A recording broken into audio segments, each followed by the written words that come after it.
Okay, great. So thanks again, everyone, for coming, especially those who've come from very far away. I know you've got parents from out of the country. Many of you who are, flown in or driven in, and thanks for taking the time to come here. And those from Mombasa, of course, thank you for also coming and spending time with us today.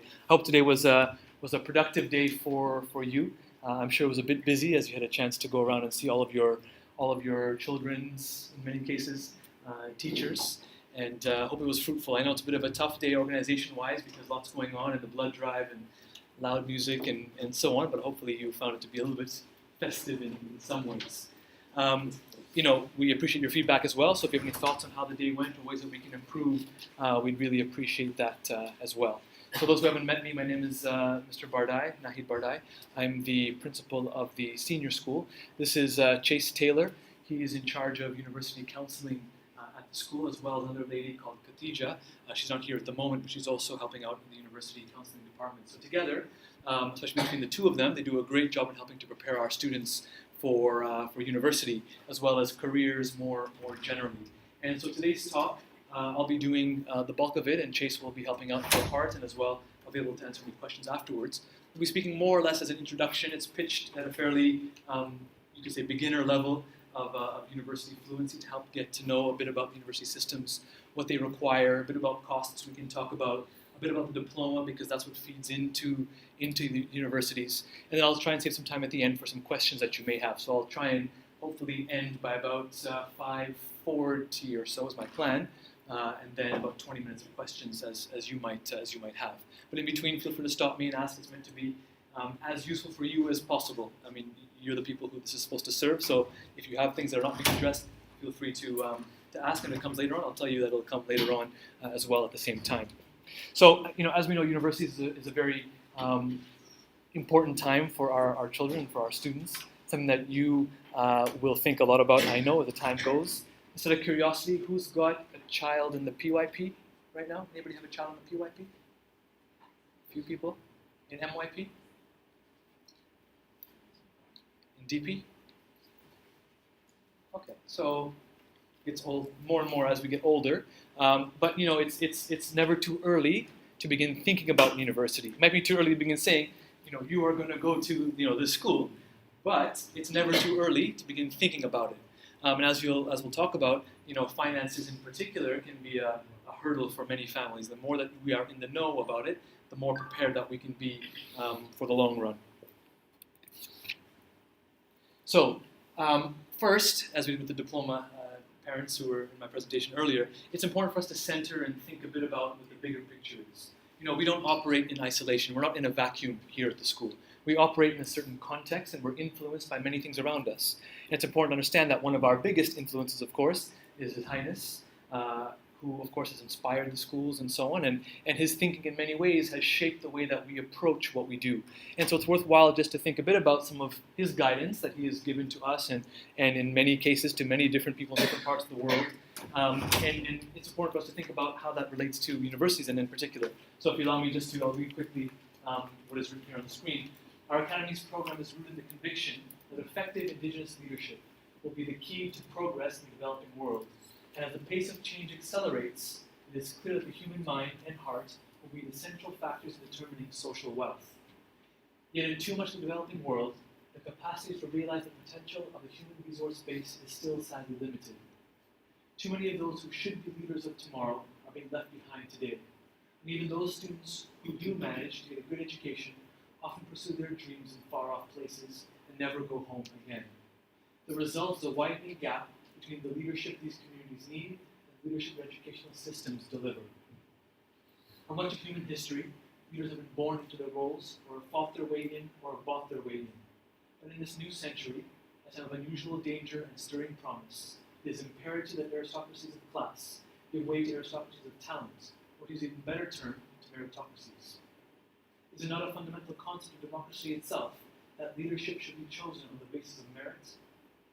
In a world of rapid change, an agile, adaptable mind, pragmatic and cooperative temperament, a strong ethical orientation, these are increasingly the keys to effective leadership.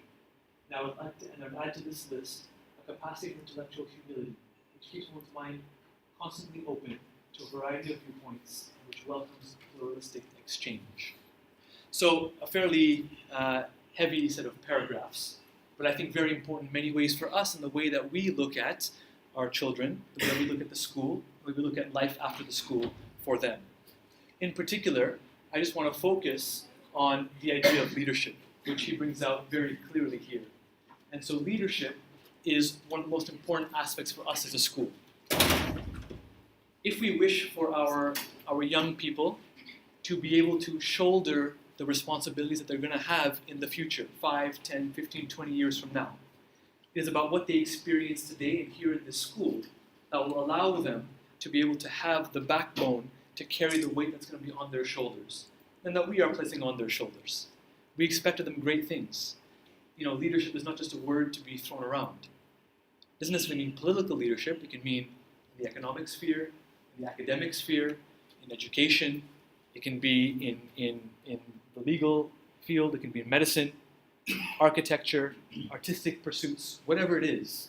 But we want students to be making grounds that have not been made before. We want them to be helping ultimately to contribute to making our world, in this particular part of the world, a better place. And that's not an easy responsibility. If we treat our students in usual ways, we will get usual things out. But at the school here, we're not looking for just usual. We're looking for unusual, more than usual. And so therefore we have to expect of them in unusual ways. We should demand of them in unusual ways. And so for example, what you saw today with the blood drive, that was 100% student organized and run. I mean, very, very little input from any teacher whatsoever. And that's the kind of expectation that we have of our young people. And so when we talk about leadership, that is the context in which we are speaking. I'm sure that you know that often your children are tired sometimes. And they are worked. We work them very hard here. But it's with a clear purpose and a clear idea in mind. And part of it is to help generate the leaders that this school is meant to generate. And so what does that mean for us as we go off onto university? Well, it means a lot of things. We hear what we're talking about brain drain. Get the idea of brain drain in the second paragraph about never going home again.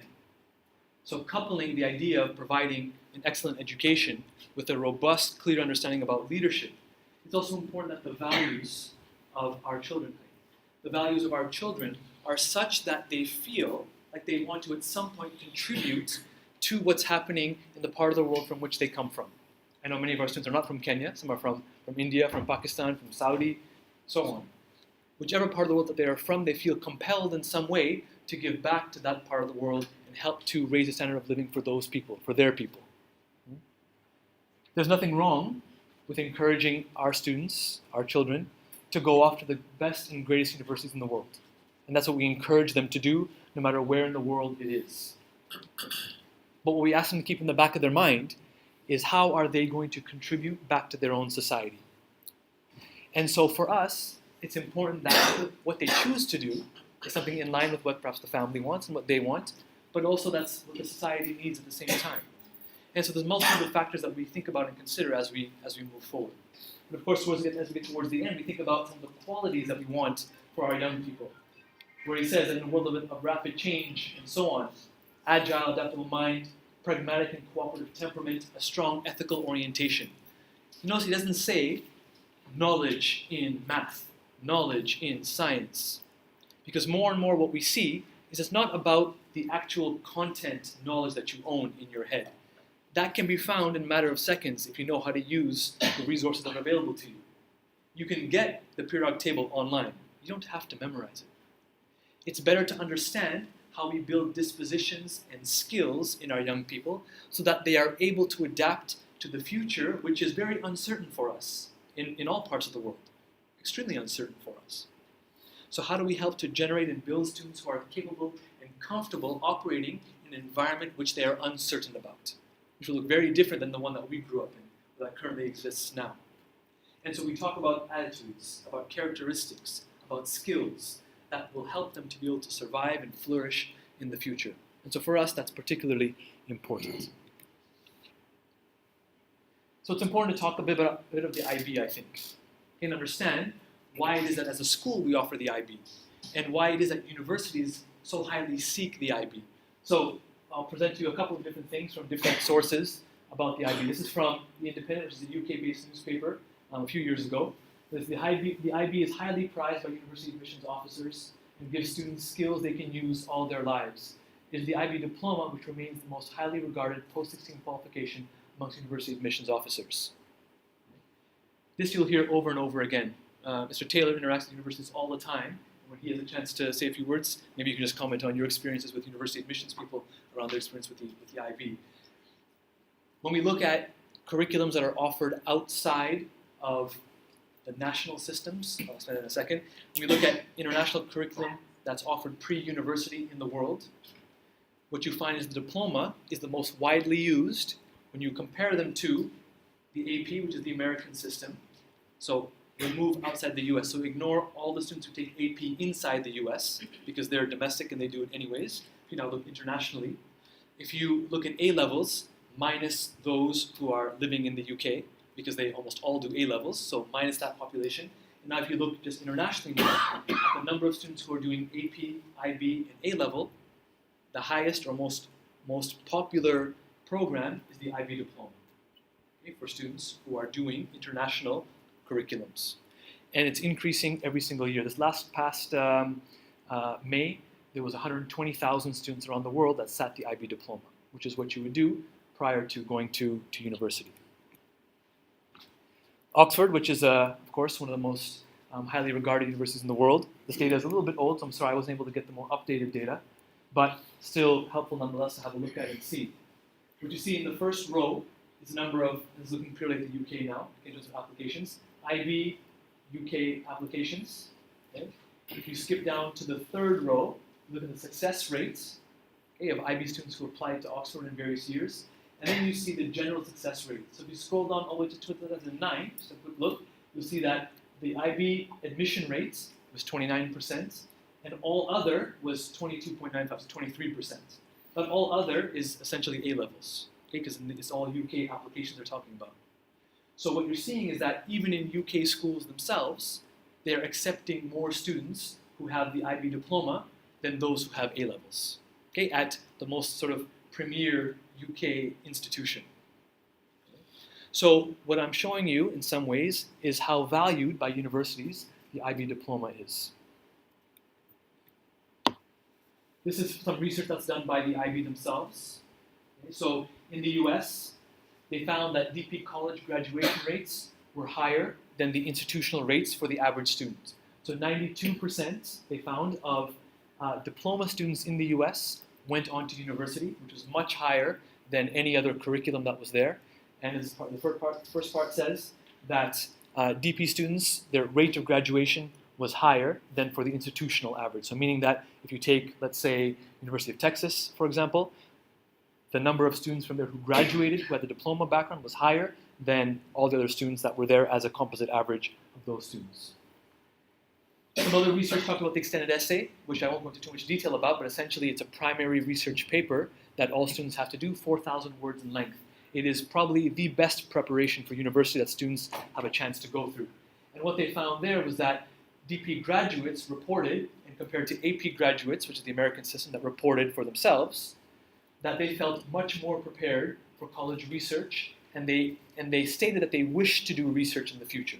And for those who understand a bit about the way that universities work, I mean, research is a core component, particularly when you do a master's degree and a PhD, which we hope many of our students will do.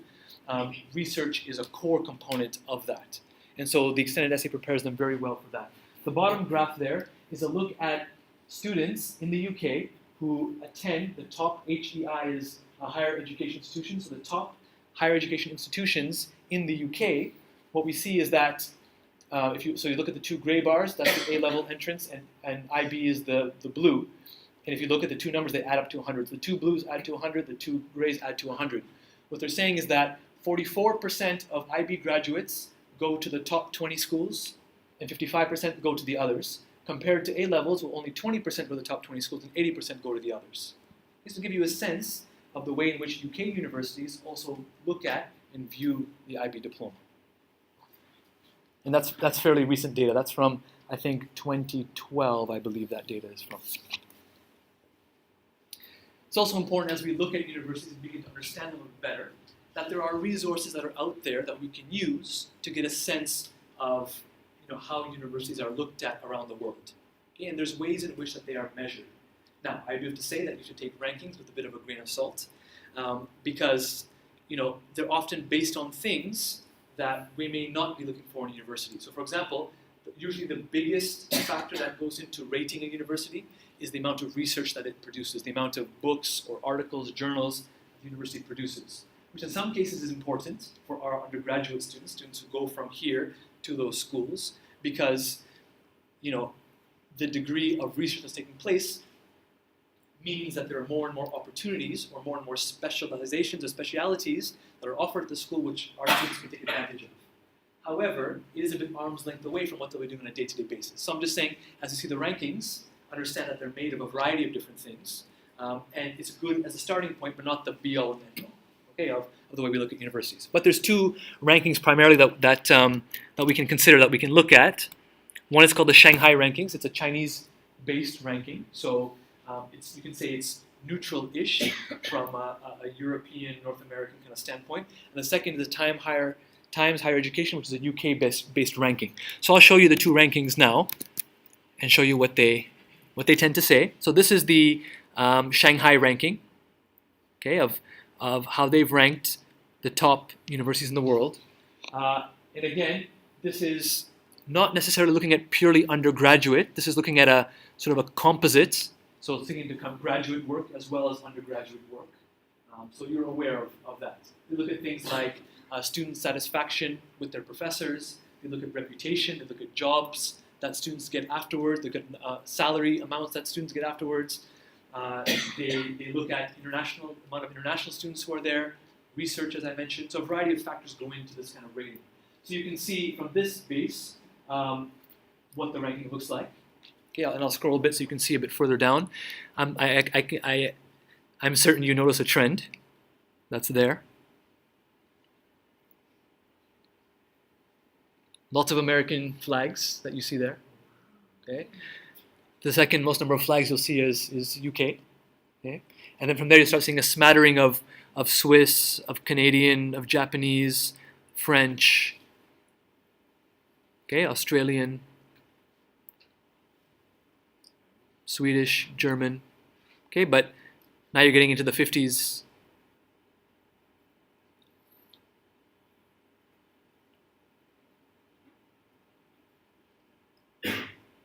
Unfortunately, one thing that you'll notice, unfortunately, is that there is no African flag represented there. Unfortunately. I hope it changes in the next decade or 2 decades. We hope so. But it's a factor that we have to keep in mind. It doesn't mean that you cannot get an excellent education in Kenya. That's not what I'm saying by any means. Okay? But it's important to note that it's a very different experience. It's a very different experience. Just for your own information's sake, usually the top-ranked African university is University of Cape Town. That's the one that consistently comes out as the top African university. Any others you can think of, Mr. Chase, that come out? Okay, so that's so you can look it up. It's just look up Shanghai ranking online and you'll get this. You can explore it at your own time as well. There's lots of different things you can look at. This is the UK-based ranking.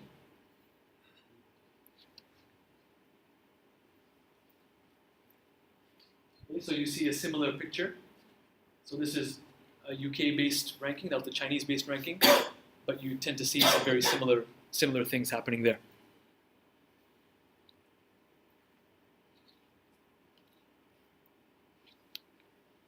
The highest ranking Canadian school that comes out is University of Toronto. Usually UBC is in there somewhere. McGill are usually from the Canadian side that are there. Again, you get a few French, you get a few Australian, Swiss, German, some Swedish,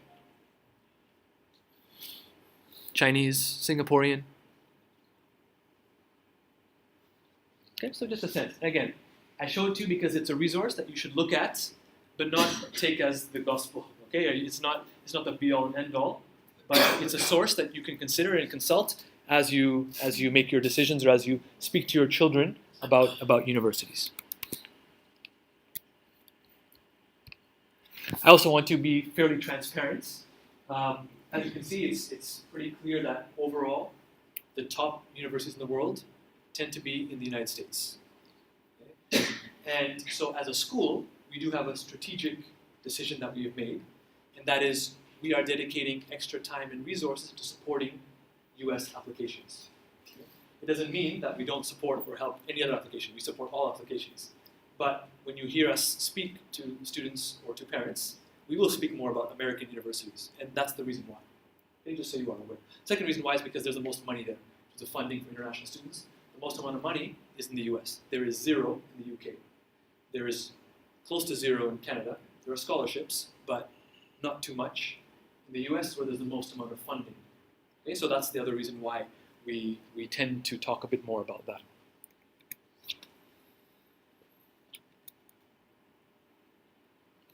This is from Stanford. This is from their website, what they say, okay, about their admissions. They say, students who derive pleasure from learning for its own sake thrive at Stanford. We look for distinctive students who exhibit energy, curiosity, and a love of learning in their classes and lives. Academic excellence is the primary criterion for admission, and the most important credential is the transcript. Stanford recommends that prospective students take a minimum of 4 years of English, 4 years of mathematics, 3 years of laboratory science, 3 years of the same foreign language, 3 years of history and social studies. We seek outstanding students who have selected a rigorous academic program and have achieved distinction in a range of courses. Okay, so definitely valuing that whole rounded approach, okay, as opposed to being very narrow at their, grade 11, grade 12, or okay. So they want English, they want second language, they want math, they want laboratory science, they want a social studies, history, so on, which is why the IB is so appealing to them. There are a few other curriculums that exist that offer that kind of breadth of experience, which is what many of the top universities are looking for. This is, I know, a bit cumbersome. I won't read through the whole thing, but I'll give you a second just to scan it if you like. This is from Columbia University. This is, I guess, what they ask interviewers. So what happens is, for many of the top schools in the US and parts of the UK, they do interviews with students after you've applied, and if you're being considered, they'll do an interview with you. And this is from the interviewer's guide, what they look for to give a 5 out of 5. They ask to give a rating. When you interview a student, they ask to give a rating 1 to 5 of that child, and you report that back to the university. This is what a 5 out of 5 looks like. So just give it a read and you'll see what they're asking for. It's quite daunting. Yeah?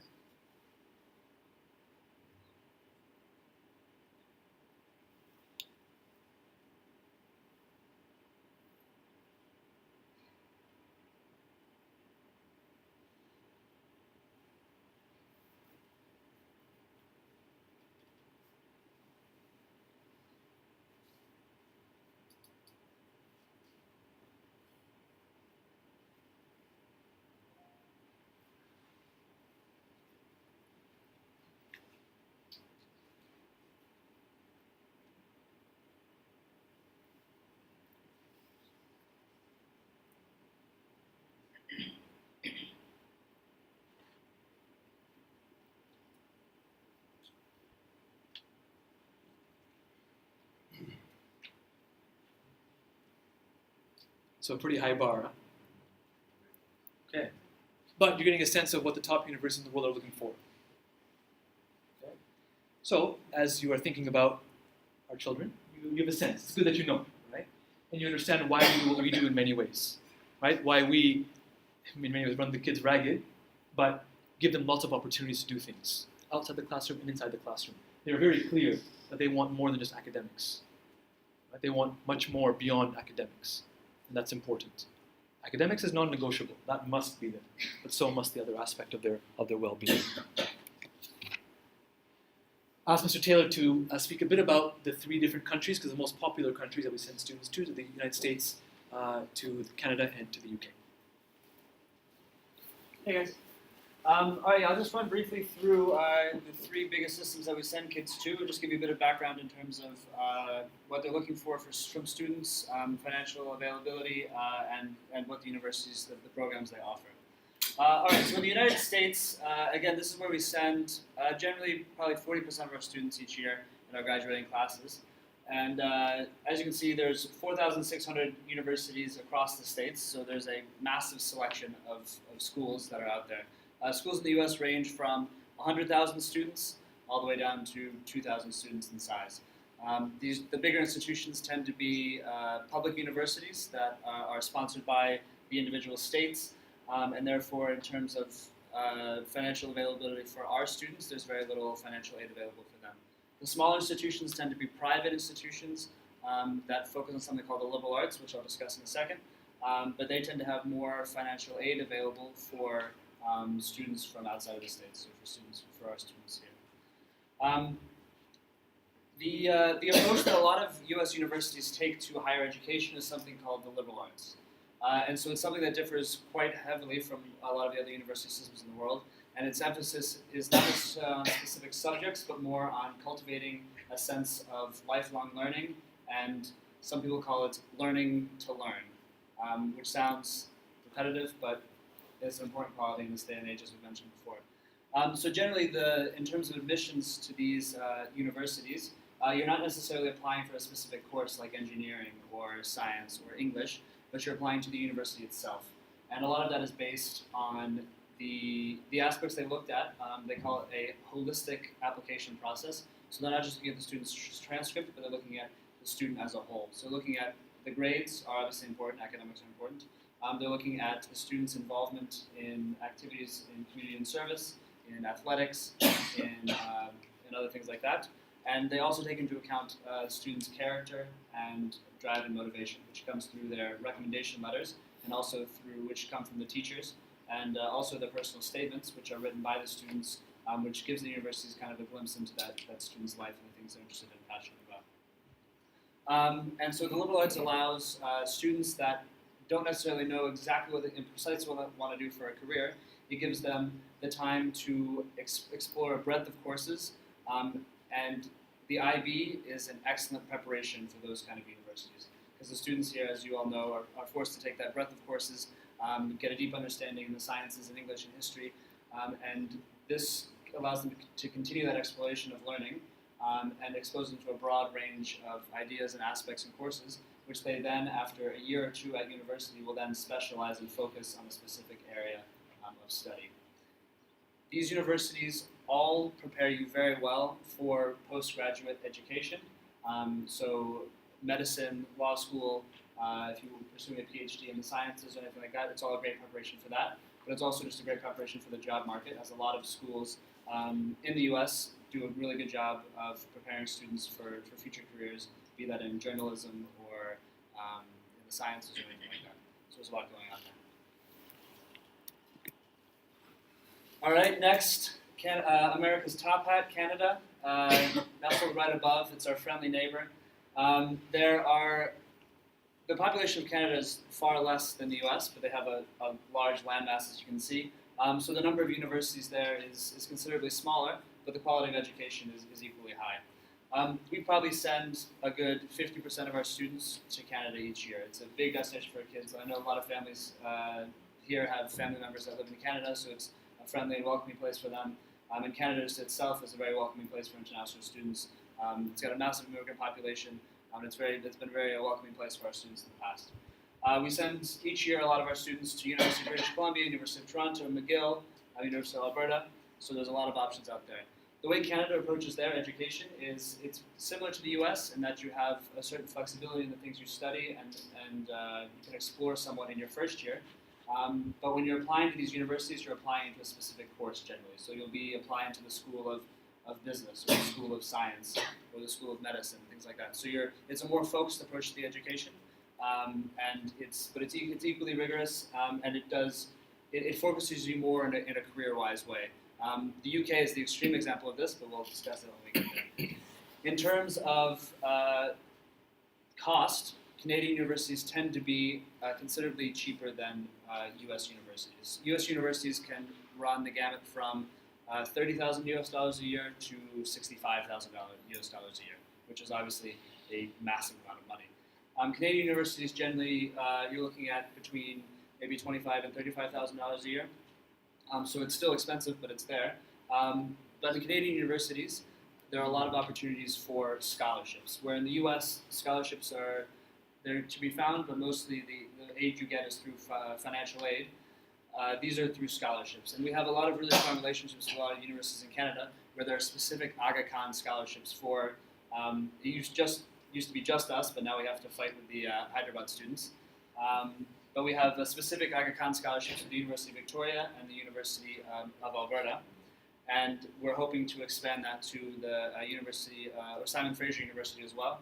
We've also had a lot of success with University of British Columbia with scholarships from them. So Canadian schools come from Mombasa all the time. They know the school very well, and we have very good rapport with a lot of these universities.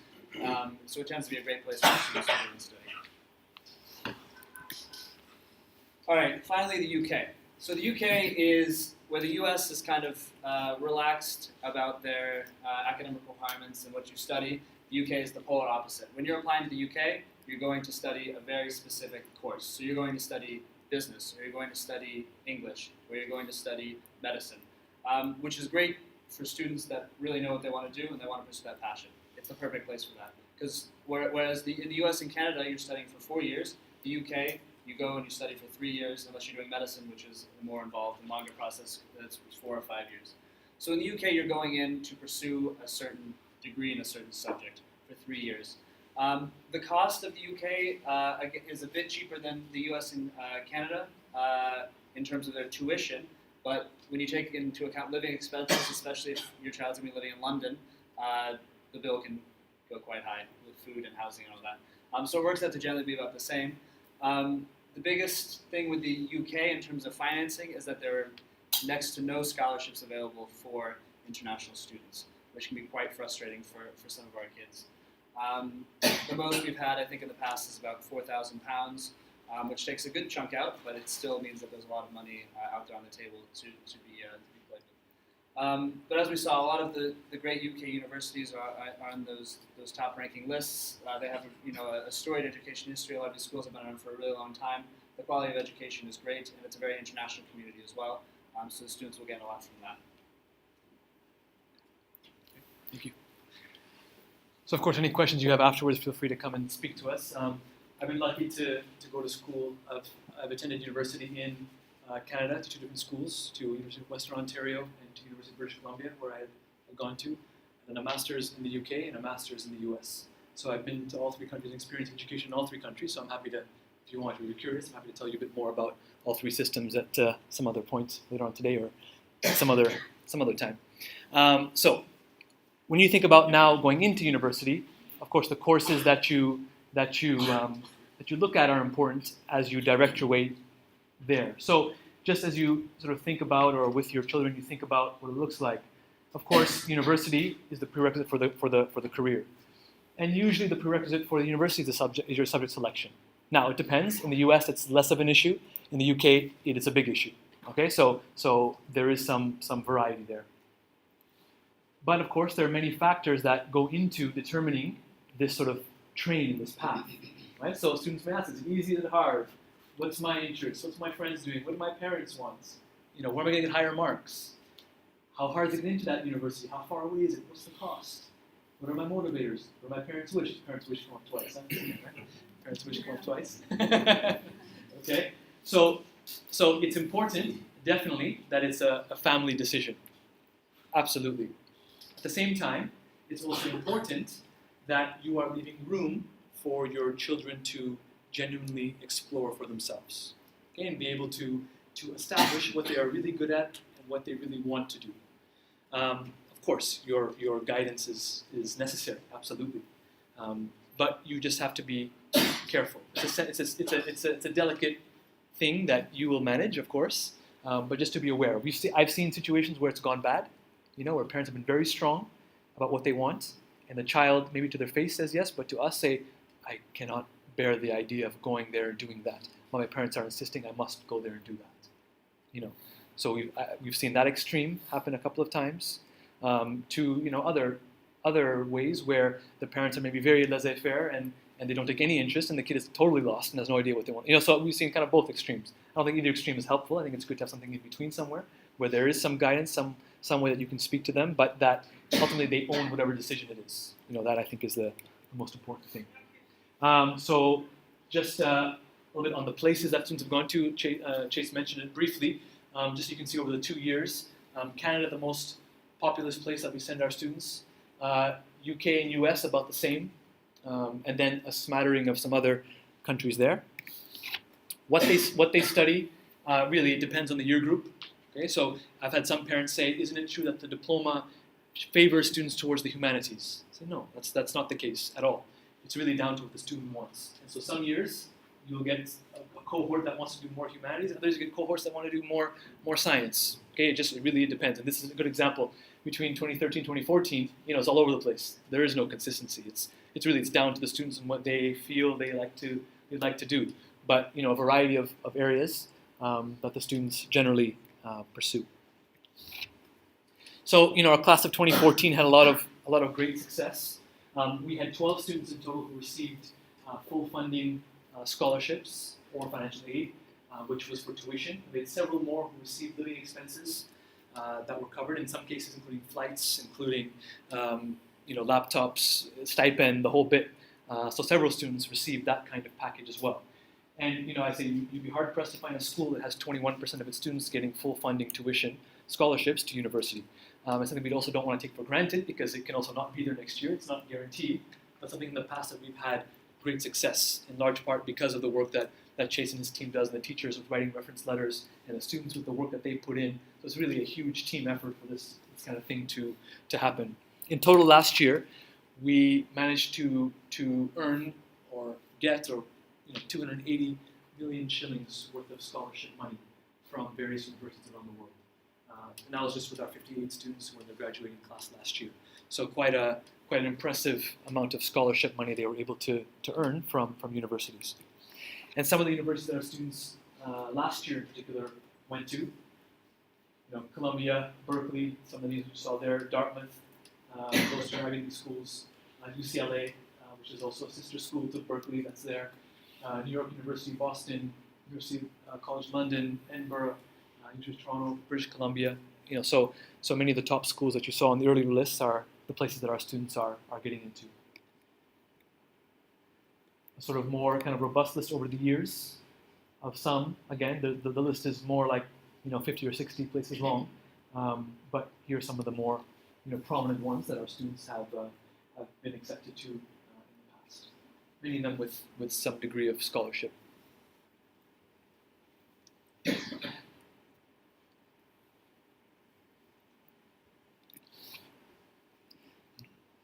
It's important to have a sense, many of your children are not in diploma yet, but good to have a sense of when things really begin to kick in from a university standpoint. We begin speaking to students, in year 10 or earlier about university. In some other parts of the world, they start even earlier than that. But here we tend to start in year 9, year 10 is when we start, but more robustly in DP1. From there, we ask students to really get into some of their university research, to do their standardized tests for the US in particular, the SAT or the ACT in particular.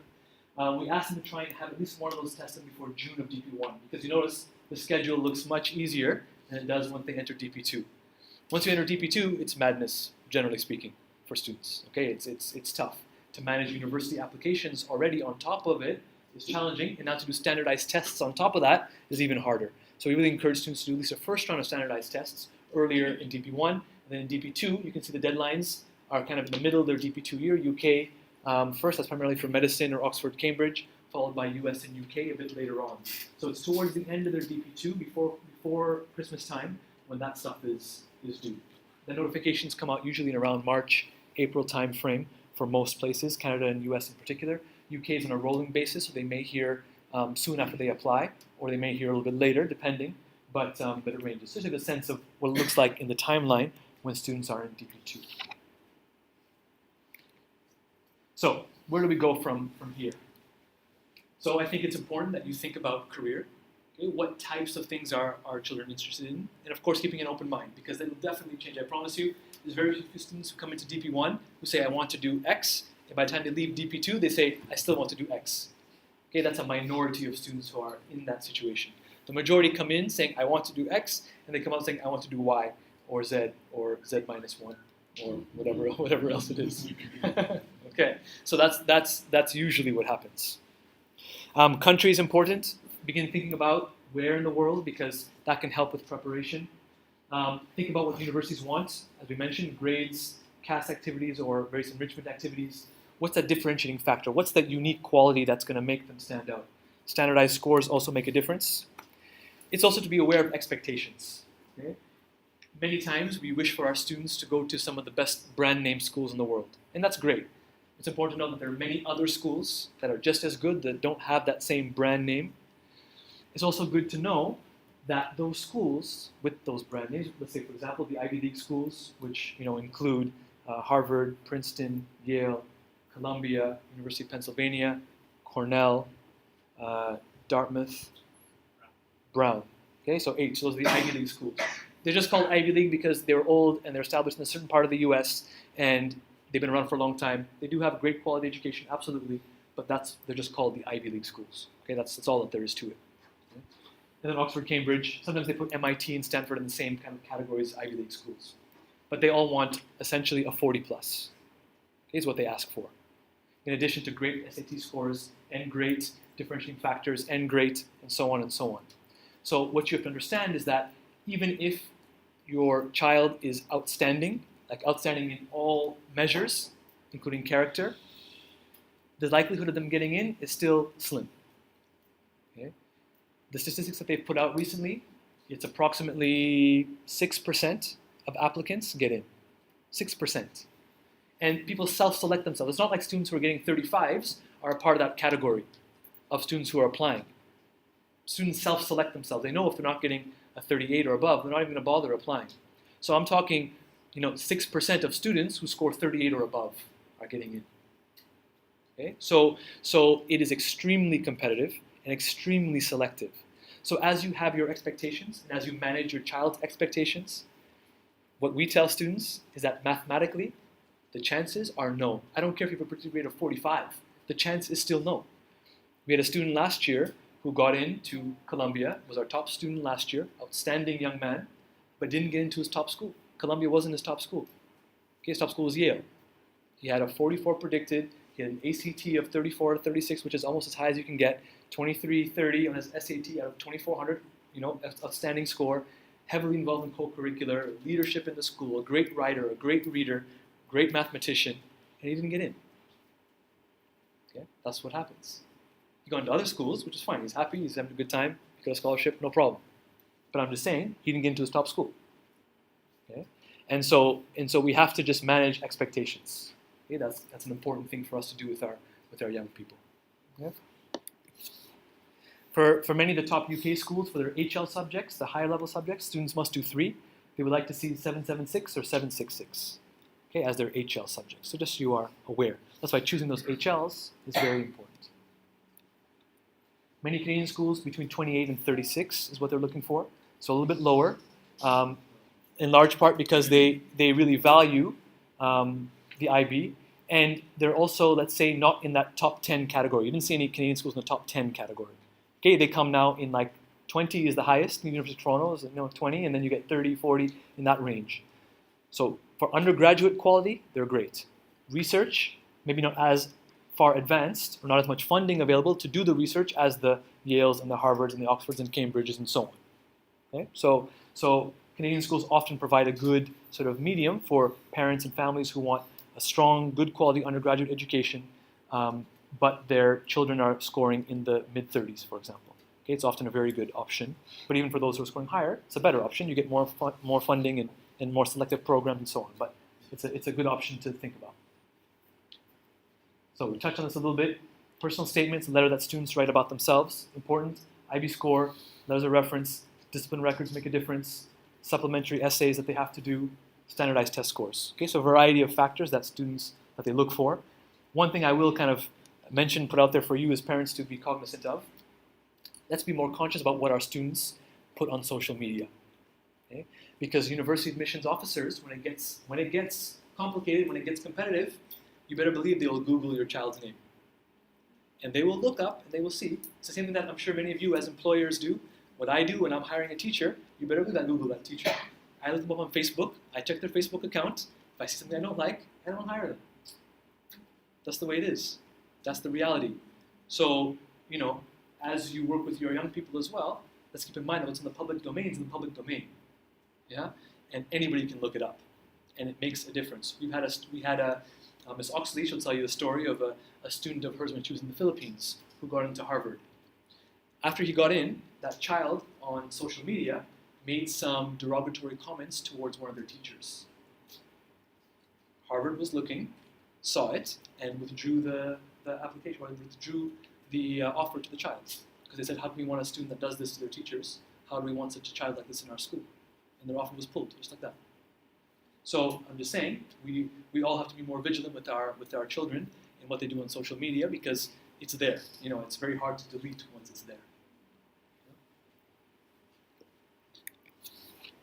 So that's my bit.